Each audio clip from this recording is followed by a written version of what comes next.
Welcome back to our channel where the shadows come alive and nightmares become reality. Sit back, grab a blanket, and prepare to be terrified.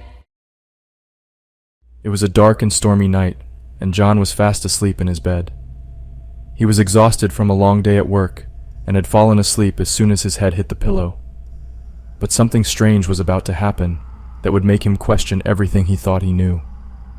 As John woke up in the middle of the night, he reached over to check his phone, but what he saw on the screen made his blood run cold. There was a picture of him sleeping, taken from the foot of his bed, but there was nobody else in the room with him. John's heart raced as he tried to think of a logical explanation. He quickly checked his phone's camera roll to see if he had accidentally taken the photo himself, but there was no evidence of him taking it. The photo was taken with his phone, but he had no memory of taking it. He got up and checked every room in the house, but there was no sign of an intruder. The doors and windows were locked, and nothing seemed to be out of place. John couldn't shake the feeling that someone or something was watching him. As the night wore on, John's fear turned to paranoia. He couldn't sleep, and every little noise sent shivers down his spine. He tried to convince himself that it was just a random glitch in his phone or a prank from a friend, but he knew deep down that something was very wrong. Days turned into weeks, and John couldn't shake the feeling of being watched. He started seeing strange shadows out of the corner of his eye and hearing strange noises in the middle of the night. His friends and family tried to reassure him, but he knew that they didn't believe him. One night, as John was lying in bed, he heard a faint whisper coming from his phone.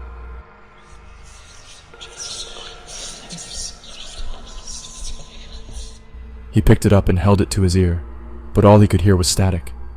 Suddenly, the whisper turned into a scream, and John threw his phone across the room in terror. As he lay there, trembling with fear, he realized that the photo on his phone was just the beginning. Something had been watching him, something that he couldn't explain or understand, and now it seemed that it was trying to reach out to him. John became increasingly paranoid. He found himself looking over his shoulder and checking the locks on his doors and windows every few minutes.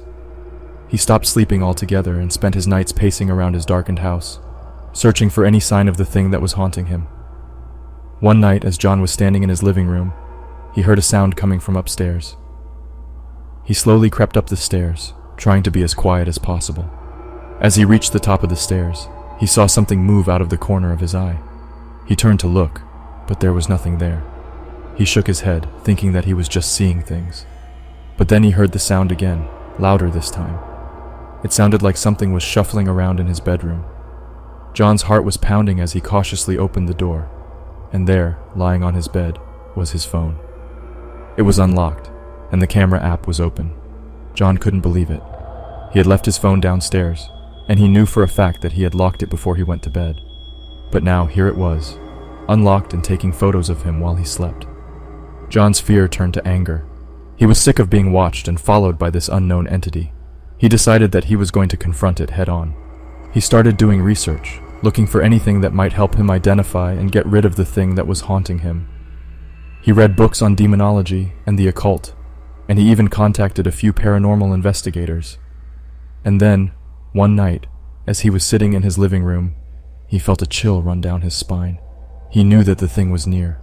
He grabbed his phone and held it up, ready to take a photo, and that's when he saw it. In the photo, there was a blurry figure standing behind him, its face twisted in a grotesque grin. John was terrified, but he refused to back down. He spent the next few days researching every possible way to banish the entity from his home. He read about smudging, holy water, and even salt rituals, but nothing seemed to work. As the days went by, John's mental and physical health started to deteriorate. He stopped eating and sleeping, and he became increasingly paranoid and erratic. One night, as he was sitting in his living room, he heard a strange noise coming from upstairs. He slowly crept up the stairs, and as he reached the top, he saw the entity standing at the end of the hallway. The entity was tall and dark, with long, bony fingers and eyes that glowed with an otherworldly intensity. John felt his heart racing as he stared at the entity, wondering what it was going to do next. The creature slowly lowered itself onto all fours, never taking his eyes off of John. It then tilted its head to the side, then down to its chest, before jerking upward while letting out a guttural shriek that pierced John's ears. John glanced back to the monster just in time to see it begin racing towards him.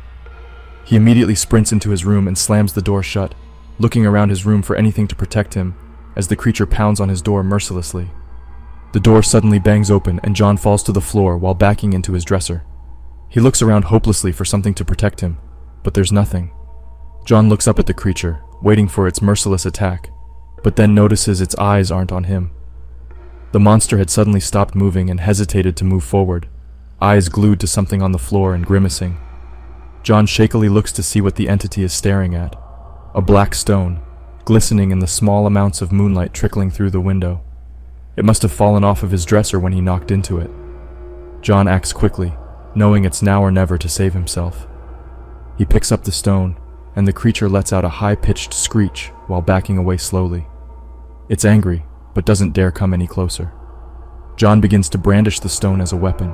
He lunges at the creature, using the stone almost like a torch until he eventually lands a blow. A sizzling cut formed on the creature's forearm. He continues to fight the monster, its physical state weakening blow after blow. John continues to fight furiously, his breath getting caught in his throat as he worries what might happen if he missteps.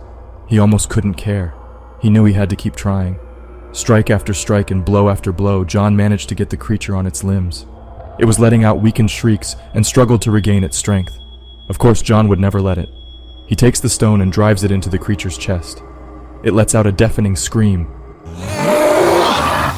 and John covers his ears, but it feels as if the screams are in his brain. The entity crumples to the floor, exploding into a smoky mist before hitting the carpet. The sun rises, and John looks out the window. He feels a rush of energy, and for the first time in months he feels victorious. He had done it. He rid himself of this dreaded creature that had been tormenting him for so long. For the first time in weeks, he's able to get a full night's rest without feeling like he's being watched. Soon one day becomes 1 week, and he feels brand new.